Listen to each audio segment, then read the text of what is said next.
Hello friends, welcome to Geetha's kitchen. Saturday morning. எப்பவும் சனிக்கிழமை அன்னைக்கு ஸ்கூல் இருக்காது. இந்த வாரம் ஸ்கூல் வச்சுட்டாங்க. தோசையே எடுத்துகிட்டு போகிறேன்னு சொன்னனால தோசை ஊற்றி கொடுத்துட்டேன். ஆனால் குட்டி தோசை வேணும்னு சொல்லி கேட்டதுனால குட்டி தோசையை ஊற்றி கொடுத்துட்டேன். ஆனால் குட்டி தோசை வந்து சாப்பிட்றதுக்கு மதியானம் சாப்பிட்றதுக்கு ரொம்பவே நல்லாயிருக்கும், சாஃப்டாகவே இருக்கும். தோசை சைடிஸு தக்காளி சட்னி. தக்காளி வெங்காயம் வதக்காமல் பச்சையாக அரைச்சிருக்கேன். மிளகாத்தூள் போட்டு அரைச்சிருக்கேன். வானலில் கடுகு கருவேப்பிலை அரைச்சி சட்னி சேர்த்து நல்லா வதக்கிக்க வேண்டியதான். ரொம்ப நல்லாயிருக்கும், ரொம்ப டேஸ்ட்டாக இருக்கும்.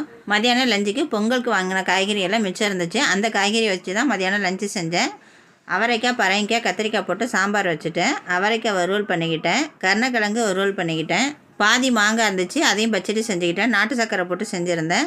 அப்புறம் பருப்பு ரசம், அப்புறம் தயிர் வச்சு மதியானம் லஞ்சு சூப்பராக சாப்பிட்டு முடிச்சாச்சு. மதியானம் லஞ்செல்லாம் முடிச்சுட்டு வீட்டெல்லாம் க்ளீன் பண்ணிட்டு பாத்திரமெல்லாம் விளக்கி வச்சுட்டேன். பாப்பா ஸ்கூல் விட்டு வந்தது ஈவினிங் ஸ்நாக்ஸுக்கு வந்து சில்லி புரோட்டா வாங்கிட்டு வந்திருந்தாங்க. சில்லி புரோட்டா கொடுக்கும்போதே டீயும் போட்டு கொடுத்துட்டேன். இந்த டே இப்படி தான் போச்சு இன்றைக்கி. இந்த வீடியோ பிடிச்சிருந்துச்சுன்னா வீடியோ சப்ஸ்கிரைப் பண்ணி சப்போர்ட் பண்ணுங்கள்.